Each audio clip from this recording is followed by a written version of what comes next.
everybody, and welcome to PyxelChats. We have our guests today, Rachel and Richard, and I'm here together with my co-host, Carla. Say hello to everyone at home, Carla. Hello. Also, are they still our guests if they're just in the podcast every single week? Every time there are guests, because we hold them with open welcome arms here at PyxelChats. If you are the host, then we are the guest. That's true. It's like Plus, I think we're the parents and you're the kids. I don't know. That's weird. Was Rachel out when Nick was here? Yes, I was. That was the case. Yeah. See, Nick was here and Rachel was gone. So I wasn't a permanent fixture. I'm definitely a guest. She was not a guest. That's true. That is correct. Wah, wah. Sorry, Carla. Wah, wah. So we are talking today about some of the differences between some of the blockchains, and no articles this time, but we're going to just more or less have a casual chat, ask Richard about a few things. He tends to be very knowledgeable about these. So let's just get this started. Richard, what are some of the differences between blockchains like Kronos, Bitcoin, and Ethereum? Yeah, that's a great question. I won't get into the technicals, but essentially they are separate networks that have their own gas coin, and you have to connect to them in order to do transactions and have their native gas coin in order to access functions that write on their blockchain. So to add to that, they all have their own distributed network. This network is a series of nodes. Sometimes there's different kinds of nodes, and these are spread around the world. Thank you for that, Richard. Now, Carla, I have a question for you. Do you happen to have any crypto wallets that you use? What crypto wallet do you like to use? I have MetaMask, and that's it. That's it? That's it. The wallet everyone loves to hate. Yep. I like it because of the fox. That's cute. The fox is have very a very cute. appealing logo. I thought you got it because I told you to. No, I got it from my own will, my own accord. It's After true. being told to. Yeah, I actually just came to terms with it. I was like, I like it because of the fox. So I like it because it's the best option. according to Rachel, whatever It's Rachel true. tells me, I take as like, that is law. I've trusted Rachel for every advice she's given me. Hey, Rachel, aren't you going to have her work this weekend? I can neither confirm nor deny that. Great, yay. It's law if you say yes. Go, Rachel. I mean, I'm taking 2 days off, so I guess this is what I get. I know, actually, it is true. She does have an anniversary coming up, yeah? Congratulations. Hey, yeah. Thank you. I'm going for 1 day. Just giving myself a 1 day vacation. Celebrating. Away from the marriage? Yeah, away from the marriage. I'm taking a hall pass to Vegas, and I'm going to be like, A hall see pass you to in a day. Vegas. Wow, that escalated quickly. It did. It's like, listen, honey, I like, adore you. Let's take 1 day this to was celebrate. on the brain already. But I'm going to Thunder Down Under. I've already got front row seat tickets. I've got an airplane. Nice. Yep. It's great. That's what I'm doing. She booked the whole airplane for Thunder Down Under. A whole airplane. What is a Just my Thunder whole Down Under? savings. That sounds dangerous. I'd go to the doctor don't know for what- that one. Oh, you don't. Oh, wow. That's funny. It's like Chippendales on the go. Oh. My mother-in-law invited me to go and see Thunder Down Under with her many years ago. It didn't work out, but it would have been fun. Is that because they like clap their cheeks? Is that the Thunder Down Under? No, because they're from Australia. They're from Australia. Oh, okay. Yeah, Well, that could be Thunder. the thunder. I'm trying to celebrate. okay. I'm trying to celebrate my marriage, but I'm dummy thick, and the clap of my cheek just keeps alerting. The Pinkertons. Thunder Down It's amazing. Under. None of this should be in the podcast. I think it absolutely should be. This I think absolutely it should be in. This is great. hilarious. Yes. Oh my goodness, it's horrible. Yeah, no, this is part of it. Okay. It's Oh horrible, my- Richard. You're the one saying this is horrible. Excuse me. Apparently, it is called Thunder the Down one- Under because there is nothing sexier than an Australian storm with explosive thunder that you feel down under. Very well. Also, Oh. Official Wow. statement. a warning for that's- anyone looking this up online. I just did, and they are very ripped. They are very ripped. Do with But I that They are what feel you the will. lightning to the thunder. I feel like it would be fun to watch this as like in a bachelorette party where you can all kind of go he together by yourself, it would just be creepy and weird. I don't think I'd actually go to one of these shows. The thoughts and opinions. All the people that are listening that have gone and done this. Creepy and the thoughts and opinions of Carla are not representative of PyxelChats. No. Sorry to all of our creepy and weird listeners. We are not singling you out. You are normal. So people do this. So you may be wondering By why themselves? I was asking about wallets earlier. Now I want to reel this in because we're going to be talking about guys not wearing shirts all day here. I can already tell. The reason why I was asking about wallets here is I want to know, how can I use the same wallet for all the networks, Richard? That is a complicated question. Give me a complicated answer. Yes and no. Wait a second. That sounded suspiciously simple. Essentially, once you have enough random data that would suffice as a key, you could technically generate an address on any of those networks with the same, ideally uncompressed random data. This would allow you to essentially use the same private key across every network. So it is technically possible, yes. But typically, wallets have a very specific use case. So, like MetaMask is Ethereum type wallets, whereas you'll see, some Bitcoin wallet that persist. I have one that's called BitWallet. There's a bunch of these, and typically wallets are for a specific network. Sometimes, just like MetaMask, they'll let you add one, but MetaMask doesn't, as far as my knowledge, work on the Bitcoin network. Maybe it does. Maybe they just like support that protocol. I'll have to look that up and snap if not true. But typically, wallets are for a specific network. That makes sense. I've seen some for I've Phantom. got I have my MetaMask wallet open right now, and so it comes its main net is on Ethereum. Like that's just where it. But I also have. Yep. I've custom added RPCs for Binance, Kronos, Avalanche, Polygon, Phantom, Moonriver, and Moonbeam. So I have all of those different ones inside of my MetaMask wallet. You just have to go in, look up that information, and then add it manually yourself. So there is margin for error. But MetaMask lets us do quite a few different blockchains through that custom RPC process. Yep. And so these are very similar address types. And so those networks are going to essentially function the same way. And this wallet is interoperable just through that protocol, which is pretty common for new networks that come alive. This lends to more simple interoperability between software. Speaking of interoperability, how do these... I got to ask, like, if I have something on one network, right? Because I have coins sometimes. I'm going a little out of order here for anyone paying attention. Wow, you've got coins. That's right. If I got coins on one network, IRS don't come after me. How do I get them on another one, for example, because of this interoperability? That was my trigger word. Mm-hmm. So go ahead, go Rachel. ahead. Oh, okay.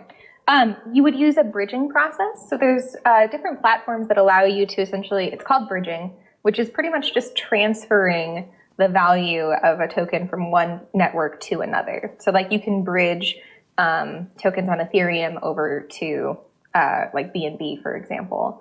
It's something that I know I helped Carla walk through when she was very, very new to crypto, and it's a very scary and unintuitive process. But it's definitely getting easier, it seems, than it was when I first got involved in crypto. It was, in fact, very scary. And the process is pretty opaque as well. Plus, you have to, you have to assume that the bridge will work because essentially how a bridge works is you have a smart contract on a network. This smart contract would be connected to some sort of intermediary service, and then you'd have a smart contract on another network that would also be connected to this intermediary service. And what the intermediary service will do is it'll watch for funds that come in.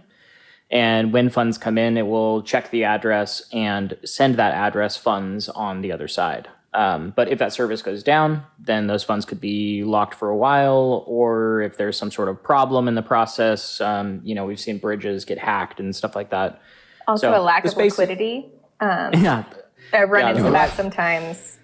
Yeah, imagine if you went to I guess a gold broker and you said, "Hey, I've got this crazy amount of gold and I want cash," and they were really low on cash. They may say, "Nah, not really. I don't want to pay you full price for that because I don't have a lot of it." And this is pretty typical for bridges with low liquidity. It can take time to get all of it across as people use the bridge back and forth, because there's essentially just this big pool of funds there on both sides, and the service pulls out of each of them as people deposit and withdraw. Very well. I also like the naming of a bridge. Like, maybe this is like me smooth brain thinking here, but like, with a bridge, you go across it, like you're going from one network to another. And then in my experience, I've had to pay tolls. In fact, I had to pay my toll bill today. I forgot about it, and I checked it, and today was the last day. That made my heart skip a beat. I was like, damn, they rack up fees on that apparently. Yeah, they'll like come after you and take your house. They'll take everything from me. Wait, tolls? Like for driving? Yeah, we don't like- have like those where driving. I live, because No? I live in like back You live in the Backwoods. Superior State? Cape Town. Okay. No, they're in Seattle. They're just not this far east. So Yeah, I'm always mystified by the process. visiting other states weirds me out. Like, some of them just have tolls everywhere. Like, there's just... Whoa. Yeah, I'm just like, wow, like, let me just My drive Google Maps in always peace. offers me to like let me not. It's like, would you like to take a path that avoids tolls? And I'm like, same. Are path there it's always paths with been. tolls? Yeah, there's not. Nope. Yep. We're good. Sorry. Sometimes it takes its toll, right? But cut that out. Cut. I get it. Oh, the toll under the bridge, like the troll under The the troll bridge. under the bridge. Yeah. Toll. The toll on under I think the it's the bridge. toll over the bridge. That's right. Yeah. Anybody watched Always Sunny in Philadelphia? I love that show. I watched a couple of episodes, but it made me feel like I had to shower afterwards. That seems pretty accurate. Yeah, Charlie makes me feel dirty too. Yeah, there was one where they were like on a beach with like needles, and then someone's hair got pulled out. Like she was on this ride, and It's probably. Or, like, yeah. But what about Always Sunny? Did you have a Oh, reference? there's a song that includes Sing it for us. tolls and things like that. Oh yeah, you must pay the troll toll. It's like Mr. Or it's like Sunshine. It's Dayman. So I've been informed that I have to ask too many times. So rather we got to switch it up. So I must inquire. I must inquire. Now this is reeling it back a little bit towards gas and tokens. We skipped over around in terms of topics here, but I wanted to ask, what are the differences between gases and tokens? Rachel? Sure. Yeah, I talked about it before. Gas is the native network currency. So when you want to do something on the network, it is what is required. And a token, typically blockchains are a bit naive in how tokens work and how these token economies work. And so since it's a smart contract interaction that is really just a sub-ledger of the blockchain's ledger, you have to do balance adjustments in that contract. And so in order to do that, you would have to pay the native gas token, or coin in this case, to adjust those values in the smart contract, because otherwise you wouldn't be able to do transactions on that blockchain. You could kind of think of it as like a bandwidth cost. Oh, okay. And that's why I can't do stuff on networks unless I have gas in a wallet, right? That's why people warn you to always keep a little bit in there. If someone sent you a token on a network, then you wouldn't be able to do anything with it unless you had bandwidth fee or coin or gas, whatever you want to call it. Mm-hmm. Right. I get And that it's after just eating like beans. If you do end up using MetaMask as a wallet for other chains, keep in mind MetaMask does have an option for you to buy Ethereum. And when you do put in a custom RPC, it will make you think that you can buy gas tokens from other chains. However, it will just buy Ethereum, and it will get very confused. It will take it a long time to process. So if you have your MetaMask and you use your MetaMask on different chains, don't attempt to buy gas tokens through it. It will not work. And they add another fee on top They of do. That service. And the fee can be quite a lot. So Yep. don't ever use MetaMask to buy gas or to trade tokens because they're tacking on a pretty big fee. Always use like the native swaps on a network. So for MetaMask, I think that they just probably tie into Uniswap and then add their own fee on top of it.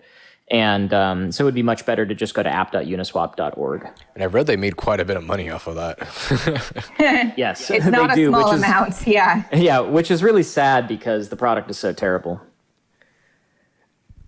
PyxelChats does not condone or other imagine The use of MetaMask. wallet slander. Oh yeah, we could just go into that. Oh no, I'll go down some wallet bashing for a while. I don't mind. Well, we're gonna have a specific chat where we only bash wallets. Yep. Just wallet bashing. There's a lot of problems we'll call out there that in this episode- space. That's for sure. The wallet bash. The wallet bash. Hashtag wallet bash. Yep. Cool. Alrighty. I think. What are some other questions for us? Wait, Carla, did you have something to say? I think I just said sweet. Oh, I thought you said wait. Oh yeah, no, sweet. Everybody, Wait, please and then I'm wait. just silent. Yep. Sweet. This has been excellent. Sweet. So this is going to be one of the little bit of a shorter episode. I do really thank you all for coming in. I believe we're approximately 17 minutes or so into this one. I'm very thankful. I think we have added some more listeners to our chat. So to all of you who are new here, thank you. Our numbers have increased from, I think, 5 to 7 to 12 now. I might be incorrect, Wow. but I do appreciate anyone who might be listening. Let's see if we retain them all after the Thunder Down Under. After the Thunder Down Under, if you I think we're going to get more followers Oh, than that. okay. You can start to advertise it on Thunder Down Under. Hey, you were featured in the PyxelChats podcast. That's right. The How you get storm, sponsors. the storm below. Can you imagine that's just a a crypto word podcast from our supported? sponsors. Thunder Down Under. We can make Thunder Down Under That'd NFTs. be amazing. Oh my I gosh. actually looked it up, and there aren't any Thunder Down Under NFTs that were easily found, so we really could. Butterhands. We should reach out to them. Yeah. They would be really big NFTs. A message from our sponsors. Do you like sexy men and small amounts of clothing? It's pretty terrible. It's not bad. It's quite high. You know, Perfectly honestly, normal. It has been at least minimum 100 every single day over here. It's pretty hot. Oh, I was just talking about his personal temperature. Oh yeah. Oh, I get it. Yeah. Do you guys? Never mind. It's fine. What about it? We can just cut it out. Oh, I was gonna say, when you take your temperature, is it normally 98.6, or do you guys run hot or cold? Cool. Oh, I'm way cool. I'm super cool. Same. I feel like I'm always at like 97. I run hot. Well, so are you running your own temperature, or is that when someone takes it for you? That's when I put it in my mouth. That's not where yours. Okay. What? Yeah, it's, rectal thermometers are way more accurate. It actually is true that they are, but Huh. they're still not necessarily very convenient for daily use, I would say. Yeah. But they are definitely more accurate. Just like It's when speaking clinically. Mercury and Uranus align, right? Yep. Oh my god. That was really good. Wow, that was really good. That was really solid. Did you just come up with that just now? Yeah. Mad respect. That was good. Yeah, that was freaking. Oof. I think we're all very impressed. I Very think that's a really high note to end this on. That is. In any case, Awesome. Thank you to all our listeners at home and the new ones and old ones alike. Greatly appreciate you all. Love you all. Thank you so much for supporting us. This has been Sieg Kaiser Geisman. And Carla, PyxelChats. PyxelChats. Peace Have a good one all. Splice that together. See you.